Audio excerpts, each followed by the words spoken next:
नमस्कार, आप देख रहे हैं रब्जी लाइव और आपके साथ मैं हूं निधि सिंह। देखिए, चुनाव के नतीजे आने के बाद अब जो है तेजस्वी यादव काफ़ी एक्शन में आ गए हैं और 119 सीटों पर जिस तरीके से करारी हार मिली है उनको, और अब जो है उनमें समीक्षा करने को लेकर तमाम लोगों को, तमाम विधायक, पूर्व विधायक सभी को बुलाते नजर आ रहे हैं। ऐसे में अभी हमारे साथ बातचीत करने के लिए जहानाबाद से एमएलए हैं राहुल शर्मा जी। पहले बहुत शुक्रिया सर आपका बातचीत करने के लिए। बहुत बहुत धन्यवाद। सर, कैसे देख रहे हैं? सबसे पहले तो हम बात करेंगे, समीक्षा बैठक हो रही है और इस समीक्षा बैठक में आप भी शामिल थे। क्या कुछ नतीजे निकलकर सामने आए हैं? नहीं, ये प्रमंडल वार समीक्षा बैठक चल रही है। आज मगध प्रमंडल का समीक्षा था, हम लोग उसमें सम्मिलित थे।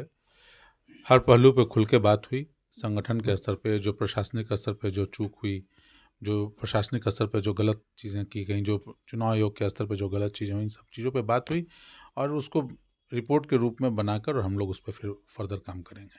आप अंदर थे, अंदर क्या कुछ मंथन चल रहा था, क्या कुछ निर्णय लिए गए? क्योंकि 119 सीटें, वो सीटें जहां पर बहुत सारे लोग थे आरजेडी के, महागठबंधन के, उन्हें करारी हार मिल गई है। कुछ तो मंथन हुआ होगा, क्या कुछ नतीजे निकल कर सामने आए? नहीं, अभी हम लोग सिर्फ इनपुट दे रहे थे जी।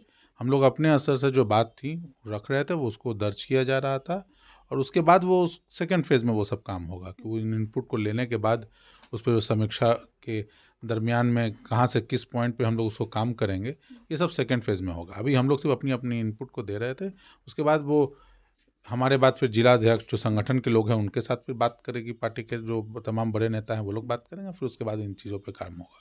राहुल जी, एक सवाल ये भी लेंगे कि जिस तरीके से नतीजे आए चुनाव के, नतीजे के बाद अब रावरी आवास को लेकर के, खाली कराने को लेकर के भवन निर्माण से नोटिस आ गए हैं, इसको आप कैसे देख रहे हैं? नहीं, ये देखिए, पूर्णतः विंडिक्टिव होकर इन्होंने, मतलब द्वेष की भावना से ये कार्रवाई हुई है और जब द्वेष की भावना में आप कार्रवाई करते हैं तो उसका प्रतिकार जनता की तरफ से होता है। द्वेष की भावना आप बोल रहे हैं, आखिर कौन है जो इस तरीके का भावना रखें? क्योंकि नीतीश कुमार तो 20 सालों से यहाँ पे मुख्यमंत्री हैं, उतने दिनों से तो उनका आवास खाली नहीं कराया गया, लेकिन अभी ही ये एक्शन लिया जा रहा है। इस समय आने पे तो सारे लोग सामने आएंगे ही, जो क्योंकि आप देखिए जिस तरह भवन निर्माण विभाग ने निकाला है तो सेम स्टैंडर्ड का आवास उन्होंने अभी आवंटन किया है। राबड़ी देवी जी उसमें रह रही हैं काफ़ी वर्षों से, 25 साल के ज़्यादा वर्षों से वहाँ रह रही हैं। उसके बाद उनको अगर करना ही था तो यही आवास कर्णांकित किया जा सकता था, लेकिन विंडिक्टिव होकर, एकदम विंडिक्टिव होकर ये काम उन्होंने किया है। और मैं आपको साफ तौर से कहता हूँ कि जो भी लोग इसमें सम्मिलित हैं अपने आप कुछ दिनों में बाहर हो जाएंगे। मतलब आखिर कब आएगा वो वक्त जब राबड़ी आवास खाली होगा? क्योंकि नए अब आवास भी आवंटन हो गए हैं, तो वहाँ जाने की प्रक्रिया जो है कब से? देखिए, अभी तो जो सरकार में लोग हैं वो सत्ता के नशे में मदचूर हैं, लेकिन हम साफ कह देना चाहते हैं कि जो हमारे पार्टी के नेता हैं वो जो निर्णय करेंगे वो करेंगे, लेकिन हमारा व्यक्तिगत रूप से ऐसा मानना है कि आवास खाली कराना अगर चाहती है सरकार तो वो आवास बाय फोर्स खाली कराए। हम लोग स्वेच्छा से आवास खाली ना करें, बाकी नेता का निर्णय जो होगा वो सबको मान्य होगा। अब आपकी बात कर लेते हैं, आप जहानाबाद से आते हैं, पहले आप जेडीयू में थे नीतीश कुमार के साथ में, फिर आपने राजद का दामन थामा। नीतीश कुमार के साथ अभी प्रचंड जीत हुई है, एनडीए की सरकार बनी है, आप आरजेडी में आ गए हैं। आखिर क्या कुछ हुआ था जो आपने आरजेडी का फिर दामन थाम लिया? देखिए, हम तो नीतीश जी के साथ काफ़ी लंबे समय से काम कर रहे थे, एनडीए में भी काफ़ी लंबे समय से हम लोग थे और आरजेडी के खिलाफ भी हम लोग काफ़ी लंबे समय तक कार्य करते रहे हैं।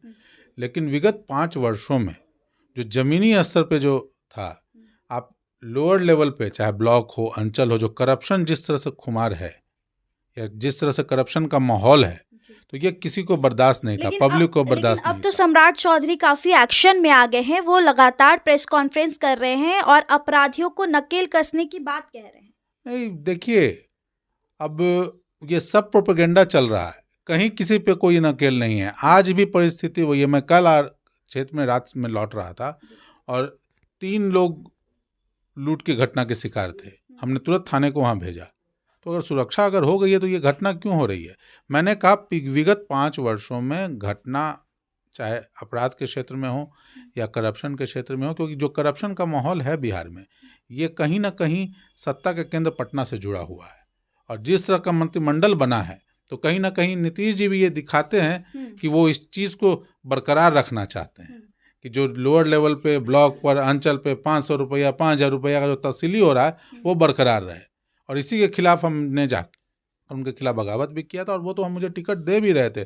उनके मंत्री ने ये बयान दिया था जहानाबाद में जाके कि हम तो बुला रहे थे, टिकट दे रहे थे, लेकिन ये लोग टिकट लिए ही नहीं, ये लोग आरजेडी में चले गए। तो हम लोग को लग रहा था कि कहीं ना कहीं इसके खिलाफ हम लोग को जाना चाहिए, पब्लिक में एक मुहिम बनानी चाहिए, और हम लोग उसके खिलाफ गए थे।